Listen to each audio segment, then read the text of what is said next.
Hello Facebook, est-ce que ça se connecte sur Insta? Je ne sais pas si c'est bon.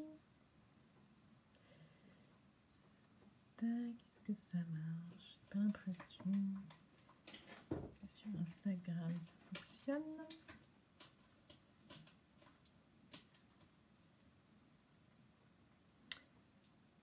On va voir.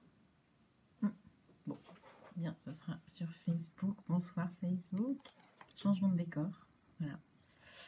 J'ai déménagé pour un temps.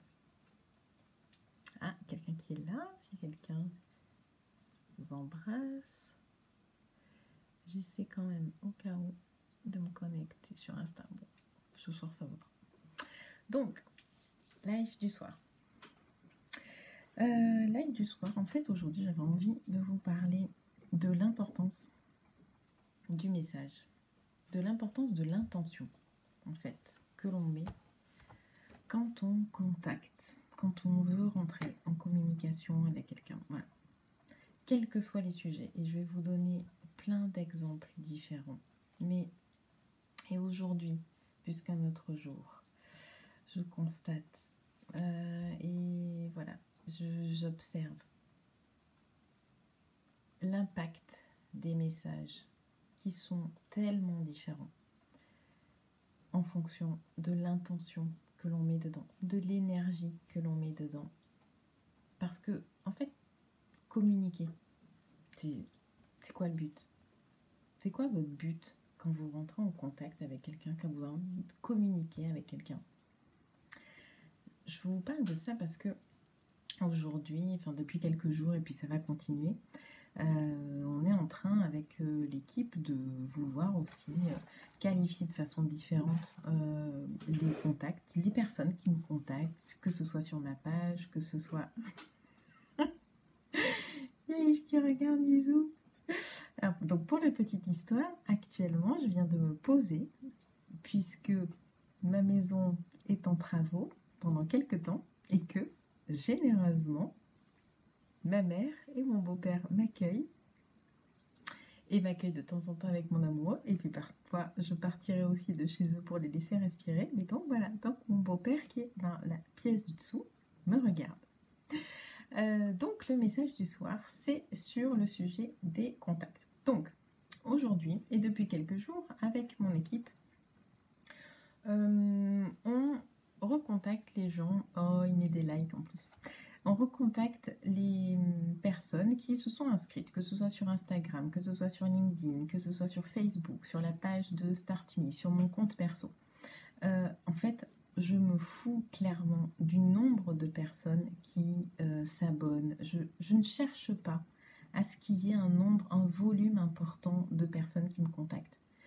Par contre, ce que je veux, c'est que l'intention qui soit mise dans les personnes qui me contactent, et encore plus quand on est sur des réseaux virtuels, soit en lien avec ce que je partage, sinon quel intérêt? Donc ce travail, on est en train de le mener depuis là, voilà, on débute, et puis il va être de plus en plus développé, et le but est vraiment là.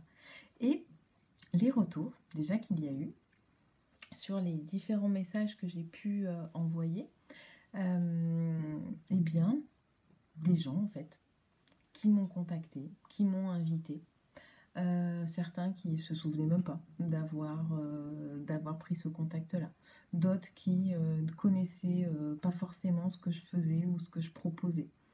Bon, je vous passe ceux qui recherchent des amis et qui ne contactent pas forcément pour les bonnes raisons. Dans ce volume-là, heureusement, il y avait des gens qui savaient pour quelles raisons ils me contactaient, mais qui n'ont peut-être pas osé associer un message à l'invitation. Et moi, mon objectif, mon but, c'est vraiment de pouvoir mettre dans toutes mes actions, pouvoir mettre chez l'autre aussi ces questions à se poser pour pouvoir élever son niveau d'action. Ok, quand on lead, quand on décide de leader sa vie, quand on décide de manager sa vie, avant de manager celle des autres, avant de leader celle des autres, déjà on en revient à soi. Et donc la question pour soi, c'est pour quelle raison? Quel est le message que je veux faire passer à l'autre personne quand je la contacte?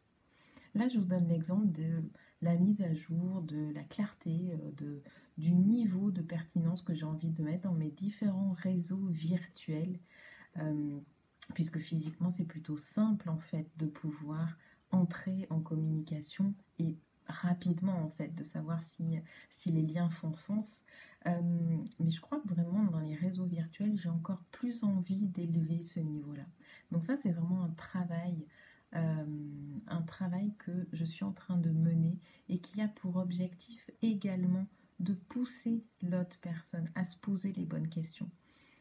Moi, c'est ok, si tu veux pas t'abonner, si tu veux pas me suivre, j'ai aucun problème. Par contre, que tu me suives sans savoir pour quelle raison, aucun sens, ça n'a aucun sens. Est-ce que dans la vie, en fait, c'est comme si dans la rue, prenons un exemple, voilà, on transpose ça dans la rue au quotidien. En fait, est-ce que tu vas parler est-ce que tu vas parler à quelqu'un que tu connais pas, même sans lui dire bonjour, sans lui dire pour quelle raison, voilà. C'est comme si tu marchais à côté de cette personne-là et tu dis rien. Ben là, c'est pareil. En fait, tu me demandes à être ton ami. Voilà, tu marches à côté de moi, mais tu me parles pas. Tu me dis rien. Je sais pas pourquoi. Je sais pas quel est le sens. Voilà. Et ça, je peux pas en fait. Je peux pas. Il faut transposer les trucs. On transpose. Les relations virtuelles, elles peuvent être de qualité. Et j'ai plein de relations virtuelles et j'ai rencontré des gens fabuleux, des gens avec lesquels je travaille de façon virtuelle. J'accompagne mes clients à distance. Et le job qu'on fait ensemble est extraordinaire. Les avancées sont extraordinaires, mais avant ça, il y a un contact. Avant ça, je sais quel message je veux faire passer. Et avant ça, on me transmet aussi un message. Ça, c'est pour l'exemple des réseaux. Et puis, en faisant ça, notamment sur notre réseau LinkedIn, je vois qu'il y a aussi des gens qui contactent. Voilà. Et qui envoient. Tiens, bonjour, si tu veux être mon ami, puis si tu veux pas, tant pis. Mais par contre, je t'envoie mon CV. Et puis si tu connais quelqu'un, tu peux le partager. Mais en fait, c'est pareil. Est-ce que tu te vois dans ton quotidien, dans ta journée, aller voir quelqu'un, lui donner ton CV et rien lui dire de toi et lui dire tiens, par contre, si tu peux le partager, c'est cool. Non mais non, c'est quoi ton intention? C'est quoi l'énergie que tu vas mettre là? C'est quoi le message que tu veux faire passer? Tu viens amener, voir quelqu'un en disant tiens, prends mon CV puis fais-le passer. Non. Et virtuellement, c'est la même chose. Donc, s'il y en a qui font ça, ok, je fais une masterclass, ça s'appelle Shine. C'est vous apporter l'essentiel. En fait, l'essentiel. On s'en fout, on va pas parler de CV, on va pas parler de comment on fait une lettre de motivation. Non, on va parler d'intention dans ton processus de recrutement. Quelle est l'intention que tu mets? Quel est le message que tu veux que la personne que tu as en face de toi retienne de toi? Et c'est là où tu marques toute la différence. C'est parce que tu vas y mettre de l'énergie. C'est parce que tu sais quelle intention tu vas mettre là-dedans. Que tu sois la personne qui recrute, comme la personne qui veut être recrutée. C'est vraiment l'important. Et ça se mesure au quotidien. Au quotidien. Moi, les gens que j'accompagne, que ce soit pour recruter de prochains collaborateurs ou la prochaine collaboratrice avec laquelle ils ont vraiment envie de travailler, on part de ça. On travaille avec ça. Et ça fonctionne. Que ce soit les personnes que j'accompagne qui veulent se préparer au recrutement de leur vie, au job de leur vie. On travaille avec ça. Et ça fonctionne. C'est l'importance de l'intention et de l'énergie que tu vas mettre dans ton contact, dans ton message. Ok, dernier exemple.